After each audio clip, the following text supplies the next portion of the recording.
मैं प्रोफेसर पूरनमल मीना से आचार्य हिंदी शहीद कैप्टन रिपुदमन सिंह राजकीय महाविद्यालय सवाई माधोपुर। विद्यार्थियों, आज हम बीए पार्ट सेकंड की प्रथम प्रश्न पत्र हिंदी साहित्य के अंतर्गत रीतिकालीन कवि भूषण के पदांशों के बारे में चर्चा करेंगे।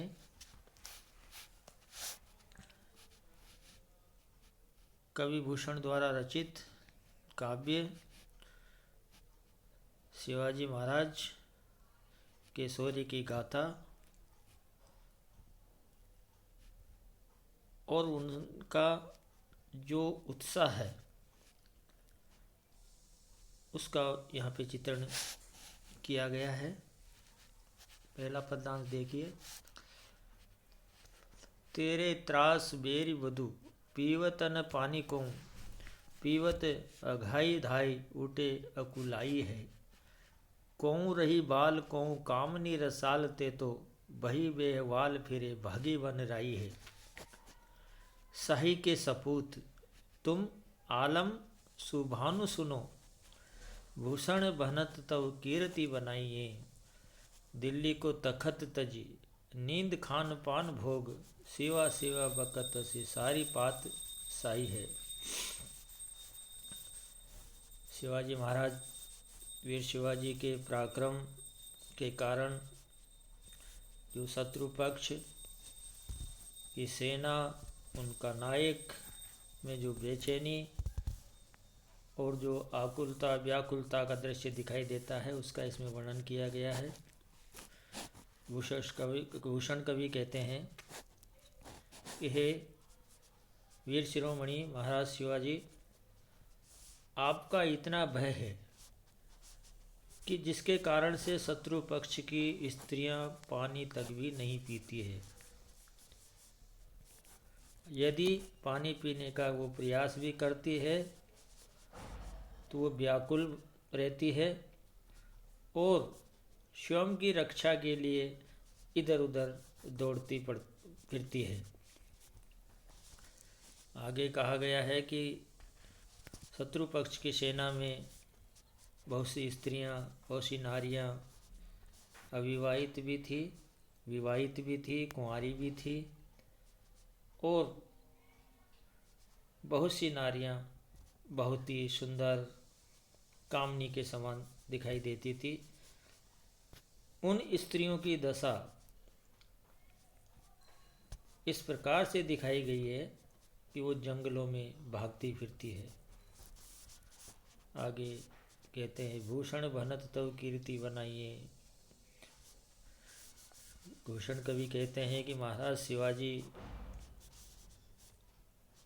तुम सूर्य के समान हो और इतना ही नहीं, आपकी यश कीर्ति का वर्णन सभी जगह दिखाई देता है। और यही कारण था कि दिल्ली के राज सिंहासन पर विराजमान औरंगजेब ने सोना, खाना पीना, भोग विलास सभी का त्याग करके केवल शिवा शिवा बकत से सारी पात साई है, शिवाजी शिवाजी पुकारता रहता है।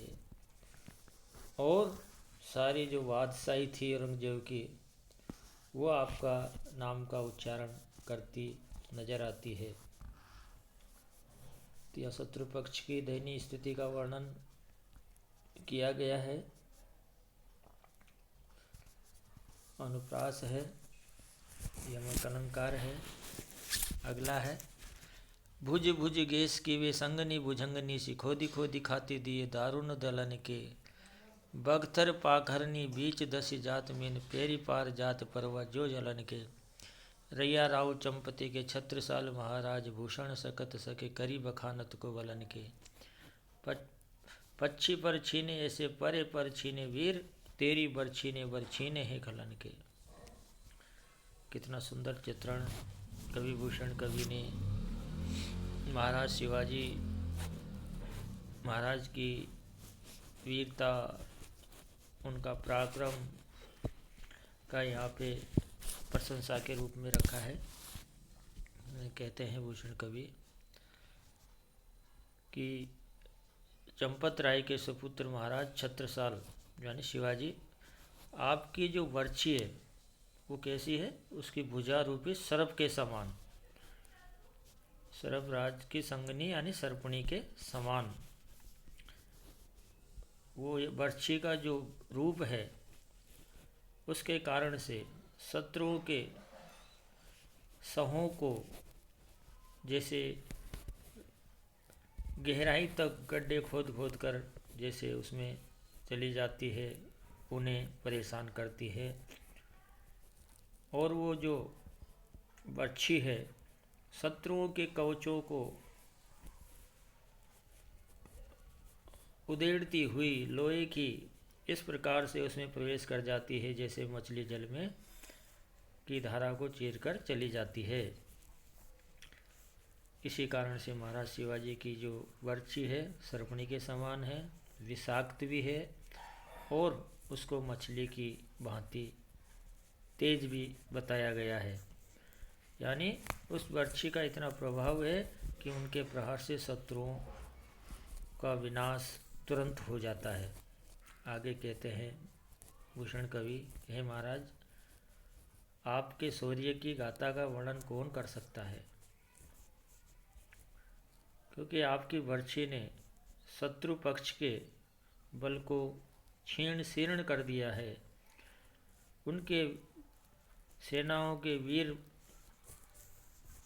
वीरों को पक्षी की तरह धराशायी कर दिया है, वो धरती पर पड़े हुए हैं। इस प्रकार से आपकी वर्ची का जो प्रभाव है उसके कारण से शत्रुओं के वीरों को मौत के घाट आपके द्वारा धराशायी कर दिया गया है। तो वीर गाथा का वर्णन है इसमें, जो कि जैसा कि बताया जाता है कि जो चारण कवि हुआ करते हैं वो गा करके इस प्रकार की वीर गाथाओं का बखान करते हैं और महाराज शिवाजी की शौर्य गाथा का वो वर्णन करते हैं। यहाँ अनुप्रास है,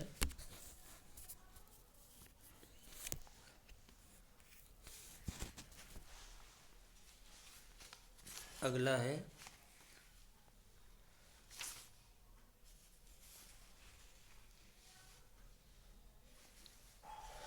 अति साधे भरी सूकमा, सूखरी मुख ऊपर आहार यल के, कवि भूषण अंग नवीन विराजत, मोतिन माल ये झल के, उन दोन की मनसा मनसी नित होई नहीं लल्ला ललके, भरी भाजन बाहर जात मनो मुस्कान की वो चबकी छलके।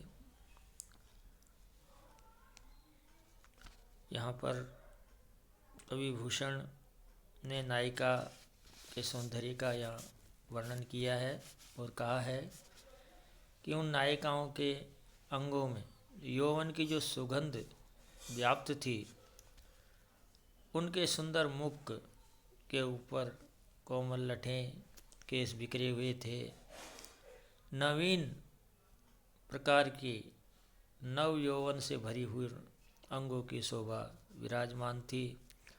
उनके वक्षस्थल पर छाती पर मोतियों की माला दिखाई दे रही थी और नायिका के साथ साथ नायक भी प्रतिदिन नवीनता का प्रतीक बनता था और उसी कारण से जो नायिकाएं थी वो भी लालायित रहती थी। भूषण कवि कहते हैं कि उन नायिकाओं की मधुर मुस्कान ऐसी दिखाई देती थी मानो शरीर रूपी पात्र जैसे उससे भर गया हो, और इसी कारण से जो है जिस प्रकार से मटका पानी से पूरा भर जाता है तो वो छलकता है, उसी प्रकार उनकी मुस्कान जो है बाहर दिखाई देती है। तो यहाँ कवि भूषण ने जो है नारी के नवयौवना जो युवती होती है उसके अंग सौंदर्य का चित्रण इसमें किया गया है। अनुप्रास अलंकार है, उत्प्रेक्षा है। कोक नद नैनी केली करी प्राणपति संग, ऊटी पर जंकते अनंग ज्योति सो किसी, भूषण सखल दल मलि हल चल भये, बिंदु लाल फैल्यो कांति रवि रोकी सी, छटी रही गोरे गाल पे अलग आछी, कुसुम गुलाब के जो लीक अली दोकी सी, मोती शीस फूल थे बिथुरी फैली रहो, मानो चंद्रमा ते छूटी नक्षत्रन की चौकसी। यहाँ भी श्रृंगार वर्णन आपको दिखाई देगा नायिका का। उसी का वर्णन कवि भूषण ने किया है कि कमल नयन के समान नायिका जो है अपने प्रीतम के साथ रति कीड़ाई कर करके पलंग और सैया से उठ खड़ी होती है और वो इस प्रकार से देती है जैसे मानो कामदेव ने उसके मुख को की जो आभा है, ज्योति है, प्रकाश है, वो ग्रसित कर लिया हो। रति कीड़ा के कारण उस समय उनके मुख की जो छवि दिखाई देती है, शरीर के मस्त आभूषणों के संघर्ष से इधर उधर हो जाते हैं और उनके ललाट की के अंदर जो लाल बिंदी दिखाई देती है वो कैसी दिखाई देती है, मानो बिंब की क्रांति चमक जैसी वो जो है शोभायमान है। और इसी कारण से रति प्रेम के कारण नायिका के आभूषण जो है वो इधर उधर अस्त व्यस्त हो जाते हैं और उनके ललाट की लाल बिंदिया भी इसी कारण से जो है अस्त व्यस्त हो जाती है। उस समय उसके गोरे कपोलों पर सुंदर लठे जैसे बिखरी हुई हो, मानो जैसे गुलाब के फूल के ऊपर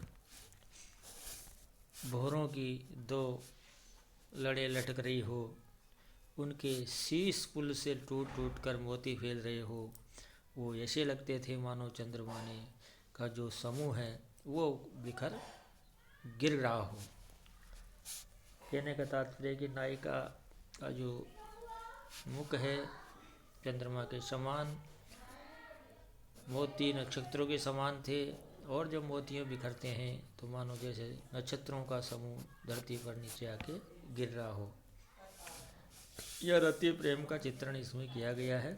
संयोग पक्ष है, अनुप्रास है, उपमा है, रूपक तत्व है, उत्प्रेक्षा अलंकार आदि का वर्णन इसमें किया गया है। आज इतना ही, इस आगे के को हम बाद में पढ़ेंगे।